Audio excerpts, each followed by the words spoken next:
Les amis, j'espère que vous allez bien. Bienvenue chez MVP Foot. Aujourd'hui, j'ai fait le débrief avec un de nos consultants, mais j'aimerais aussi partager mon analyse en fait personnelle sur ce match Côte d'Ivoire-Kenya. Voilà. Donc, on a tous regardé le match. Le match s'est soldé par un score nul et vierge, 0-0.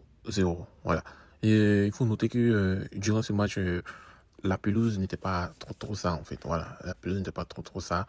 Mais on ne va pas accuser la pelouse, on va pas vraiment accuser la pelouse parce que nous-mêmes on avait ce genre de pelouse avant. Voilà, la pelouse des Pimpé c'était comme ça aussi.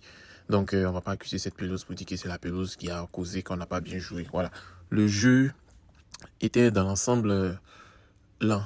Voilà, il n'y avait pas d'animation.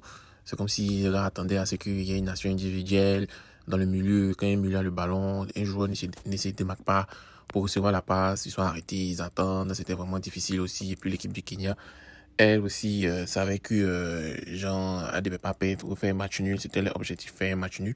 Donc, ils ont joué à 8, 8 en défense. Voilà, 8 en défense. Donc, on a tous vu ce que ça donnait.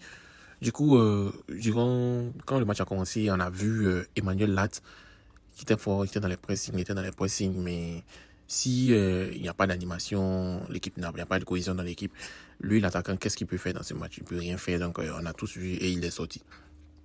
Et aussi, quand le match avait commencé, on avait vu qu'il y avait des pressings, en fait, pressing des Ivoiriens. On pensait que le pressing allait être vraiment étouffer les Kenyans, mais après, ils se sont relâchés, et puis voilà, on a attendu jusqu'à la 7e minute pour avoir une attaque, autant pour moi, je vais me blesser, dangereuse de, comment on appelle, Simon Adenga. Voilà, Simon Adenga, il était très remuant. Il a joué comme il veut, il s'est vraiment battu, il a vraiment mouillé le baillot. Il a une combativité hors pair. Voilà. C'est vrai que c'est un petit gabarit, mais il a montré au Kenyan qu'il est là. Voilà. Et quand on regarde bien, on a commencé à jouer réellement lors du match à partir de la 15e minute. Voilà. Mais le jeu des éléphants était lent. André, ils ont pris comment on appelle les gens qui font, je veux voir mon Kadhafi là. Oui, il dit c'est lent. C'était vraiment lent. André, ils ont pris Kadhafi et tout cela. Franchement, l'entraîneur doit vraiment revoir ce point parce que le jeu est trop lent. Trop lent. Trop lent, ça n'est même pas agréable à jouer. C'est vrai que c'est les éléphants du Côte d'Ivoire jouent, mais il faut qu'on soit agréable à jouer, quoi. On veut voir du beau jeu, mais on n'a pas eu le beau jeu, en fait. Voilà. On a vu Jérémy Boga, il était quasiment inexistant durant ce match, en fait. Inexistant. Et moi, je me pose la question, il a été peu utilisé par l'entraîneur Faye MS durant la CAN. Il a été peu utilisé aussi durant les autres rencontres et il n'arrive pas à s'imposer. C'est vrai qu'il est bon en club, mais en sélection nationale, c'est vraiment difficile pour lui en fait. Donc, je me demande, est-ce que lui là, ils vont l'appeler encore? Ça, c'est la question qui est là. Est-ce que lui là, ils vont l'appeler encore? Voilà. Sinon, la première mi-temps, était vraiment faible. Et à part le coup franc, il était vraiment faible. Et aussi, une fois qu'on arrive en deuxième mi-temps, on a vu, comment on appelle, l'entrée de Evan Guess à la place d'Emmanuel Lat. On a vu l'entrée de Diakité Ouma à la place de Jérémy Boga. Evan Guess, quand il est rentré, c'était particulièrement intéressant parce qu'il a le même profil que Sébastien Allain. Les gars ont fait les jeux de pivot. Et on avait vu que ça avait commencé à donner, mais les gens n'ont pas poussé, ils n'ont vraiment pas poussé sur comment on appelle, cette manière de jouer. Voilà, donc ils n'ont vraiment pas poussé et c'était vraiment difficile, en fait, vraiment difficile. Ensuite, Ouma Diakité, lui, il est rentré, mais Ouma Diakité a une certaine manière d'être où il se croit déjà star. Ouais, je dis c'est quoi déjà star, pourquoi? Parce que sa manière d'être, il s'est carrément mis à l'extérieur, en fait, voilà, à l'extérieur, du côté, il attendait, et quand on regardait le match, vous entendez qu'il y a un entraîneur, je pense que c'était Guy Temel, qui donnait toujours des consignes, il disait Ouma, Ouma, Ouma, Ouma. Et on ne sait pas ce qui s'est passé entre les deux. Mais bon, il faut qu'il corrige cela. Il faut que, c'est vrai qu'il est ailier, mais il pouvait aller aider en attaque. Il pouvait vraiment attirer les gens, mais pas rester constamment à l'extérieur de la ligne, côté droit. Voilà. Et puis, bon, on a eu un connaît où Evan Guesson, il a raté. Mais bon, on a attendu de critiquer les gens, les personnes. Bon, la personne, quand on dit mention honorable, moi je dirais plus au gardien Yaya Fofana. Franchement, il est en train de faire une prestation de haut volet. Moi je me dis, c'est l'homme de ce rassemblement des téléphons durant les deux matchs. Il nous a sauvé de deux occasions. Deux occasions, une occasion face à face. Il a fermé comme Manuel Neuer. Je pense que c'est son idole que Manuel Neuer. Ils ont le même gabarit, ils ont le même style de gardien. Et là, il est en train de faire des choses incroyables. Donc, il nous a sauvé deux contre-attaques des Kenyans. C'était vraiment chaud. Et l'entraîneur, lui, il a vu que le jeu des éléphants était vraiment bizarre, en fait, parce qu'il a voulu mettre Lazare Mani.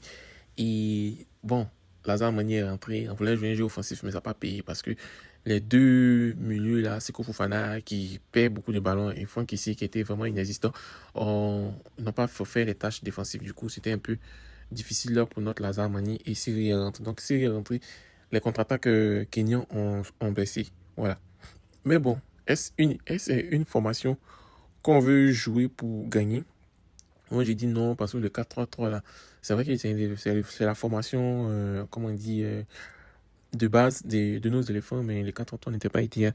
Moi, je dirais que le 3-5-2, voilà, 3-5-2 allait être idéal pour nous parce qu'avec trois défenseurs, on pouvait gérer cette, comment on appelle, cette équipe kenyane. Et puis 5 milieux, 2 attaquants, des fixations, voilà. Evan Guessant et Latelat en attaque. Et puis les ailiers, là, on a Simon Adengra avec, je peux dire, Wilfried Senghor, mais Wilfried Senghor n'a vraiment pas joué ce match. On pourrait dire que, comment dire, un autre ailier, voilà, ailier peut-être Jérémy Boga ou Nicolas Pepe. Et puis on a les trois milieux, Seko, Lazare, non, Seko, Seri et puis Kessie. Devait toujours se projeter en avant. Voilà, ce sont des équipes pièges. Des équipes comme le Kenya et le Burundi sont des équipes pièges. Et moi, je pense que ça va servir de leçon à l'entraîneur. L'entraîneur, ça va vraiment, vraiment, vraiment le servir de leçon que le 4-3 ne marche pas à l'extérieur contre ces équipes. Donc, il va trouver une solution pour pouvoir régler cela. Voilà. Sinon, bon, 0-0, on n'a pas perdu, on n'a pas gagné, mais bon, ce qui est mauvais, c'est qu'on a gâché notre point d'avance qu'on avait contre le Gabon. Reste à savoir, est-ce que le Gabon va gagner? Si le Gabon a perdu, tant mieux, on a 4 points d'avance. Si le Gabon a gagné, tant pis, on a un point d'avance. Ou en fait, match nul, on reste toujours à nos 3 points d'avance. Voilà. On a eu l'occasion où Simon Adenga, c'est, comment on appelle? Simon Adenga, c'est. Jean s'est démarqué, il a fait la passe à Omar Diakité. Il faut qu'il s'applique. Comment est-ce qu'il peut tirer le poteau? Il peut tirer, ça tape transversal. Mais bon, c'est pas grave, c'est pas grave, c'est pas grave. En tout cas, beau match de nos éléphants, même si le jeu est lent, hein, c'est vraiment lent. Ils ont vraiment pour des Kadhafi, c'est lent, c'est lent, c'est lent, c'est lent. Voilà, donc je vais faire des vidéos après pour parler à part série, c'est quelle alternative que nous avons en tant que milieu défensif. Et puis je vais faire une autre vidéo pour dire qui sont les gagnants, qui sont les perdants de cette trêve internationale. Aussi, on va parler aussi de Yaya Fofana. Voilà. En gros, on a eu presque 70% de possession de balles. On a tiré 11 tirs. On a cadré 8 et les 8 ne sont même pas rentrés dans le poteau. On n'a vraiment pas vu le milieu. On n'a vraiment pas vu Office Senghor avec ses centres qui n'arrivent pas. On n'a vraiment pas vu, comment on appelle, Jérémy Boga. On n'a vraiment pas vu Lazare Amani. On n'a vraiment pas vu Seko Fofana qui ratait les passes. On n'a vraiment pas vu aussi Ghislain Kona. Voilà. Donc, ceux qu'on les a vus un peu plus, je dirais, Simon Adengra, la défense Willy Poli, Evan Dika et Yaya Fofana. Donc, mon top 3 de ce match, pour moi, c'est Yaya Fofana, Simon Adengra et Evan Dika qui a sauvé un but sur la ligne. Donc, chers amis, merci beaucoup et puis passez une agréable journée. J'aimerais avoir vos points de vue.